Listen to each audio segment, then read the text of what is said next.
अब Iran border तक पहुंचेगा इजराइल और इजराइल अजरबैजान के बीच सीक्रेट डील जिस तरीके से संभव है। सुमित, मैं इस पर आपसे डिटेल इनपुट चाहूंगी क्योंकि अपने एयर स्पेस की इजाजत दे सकता है अजरबैजान। ये बड़ी खबर है और ये मैप जरा सुमित जरूर समझाइएगा क्योंकि 3 बेस को लेकर इजराइल और अजरबैजान में चर्चा जारी है। इसका मतलब क्या है और मोसाद को मॉनिटरिंग ब्रांच की इजाजत अगर मिलती है तो क्या, और मॉनिटरिंग ब्रांच से ईरान पर जिस तरीके से नजर रखी जाएगी, ईरान पर डायरेक्ट अटैक के लिए एयरफील्ड भी ये दे सकता है। Over to you Sumit.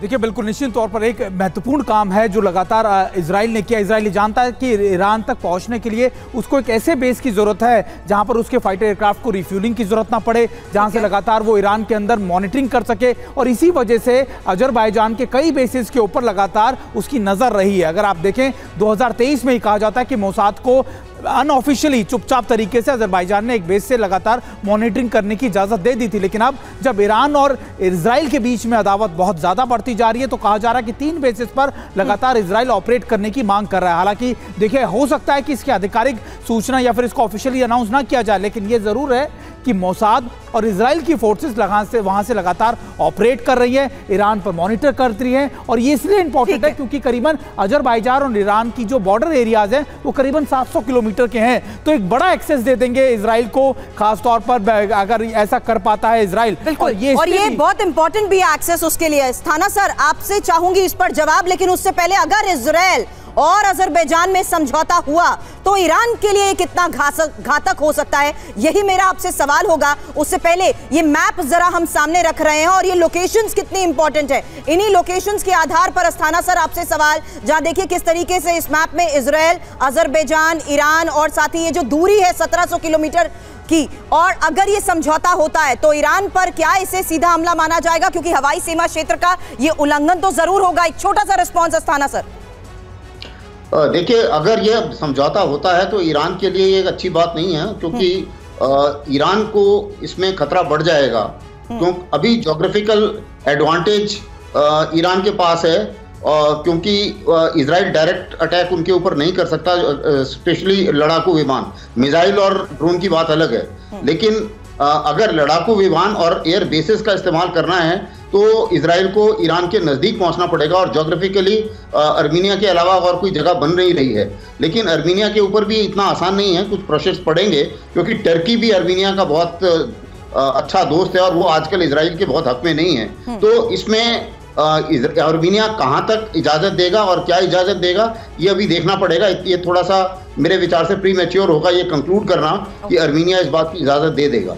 ठीक है, तो अजरबैजान और जिस तरीके से खबर आ रही है कि इजराइल के बीच सीक्रेट डील हो सकती है, उसको लेकर अभी भी संशय बरकरार है, लेकिन अगर ऐसा होता है तो ईरान के लिए चिंता की बात जरूर होगी। इस बीच बड़ी खबर बता दें, हमले को लेकर इजरायली मीडिया का बड़ा दावा, इस्फहान न्यूक्लियर साइट्स के पास हमला, परमाणु ठिकाने पर भी हो सकता था हमला। मीडिया के हवाले से खबर सामने आ रही है, मिसाइल हमला ईरान को संदेश है, ये भी कहा जा रहा है मीडिया में। तो ये बड़ी खबर आपके सामने, जहां पर परमाणु ठिकाने पर हमला हो सकता था, इसकी आशंका प्रबल नजर आ रही है क्योंकि इस्फहान न्यूक्लियर साइट्स के पास भी हमले हुए।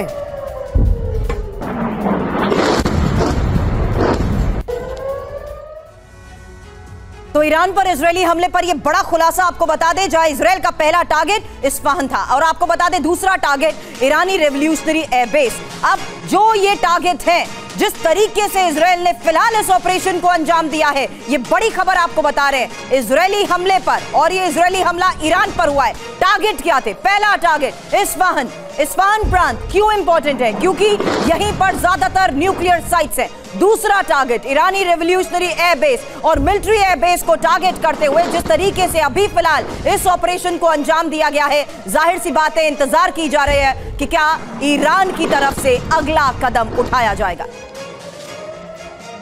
तो सुरभि, जो आपने कहा इजराइल का पलटवार, अब क्या करेगा ईरान, क्योंकि वार पलटवार लगातार चल रहा है। अब ऐसे में कुछ महत्वपूर्ण सवाल है जो लगातार पूछे जा रहे हैं। कुछ जानकारी दर्शकों के साथ जल्दी से साझा कर देते हैं। इजराइल की तरफ से हमले के बाद भीषण युद्ध की आशंका बहुत ज्यादा प्रबल हो गई है और ज्यादा स्ट्रांग हो गई है। 5 दिन से इजराइल अमेरिका को लगातार धमकी दे रहा है ईरान। ऐसे में हालात यहाँ पर तनावपूर्ण होते जा रहे हैं। जानकारी आपके सामने ये भी कि ड्रोन मिसाइल से हमले के बाद ईरानी रिएक्शन के इंतजार में है इजराइल और इसके अलावा ईरान जवाबी कार्रवाई करता है तो इजराइल को हमले का एक और मौका मिल जाएगा, ये भी माना जा रहा है। इसीलिए इस पूरे इलाके में इस वक्त तनाव की स्थिति है। ईरान की तरफ से हमले शुरू हुए तो पूरे मिडिल ईस्ट में जंग की आग फैल सकती है। बहुत महत्वपूर्ण है आपके लिए समझना। इस बीच बड़ी खबर आपको बता दें, ईरानी कमांडर की इजराइल को धमकी, ईरानी परमाणु ठिकाने पर हमले की ना सोचे इजराइल, बदले में करेंगे इजरायली एटमी प्लांट पर हमला, इजरायली न्यूक्लियर प्लांट को तबाह कर देंगे। अब ईरान की तरफ से यह बड़ी धमकी दी गई है।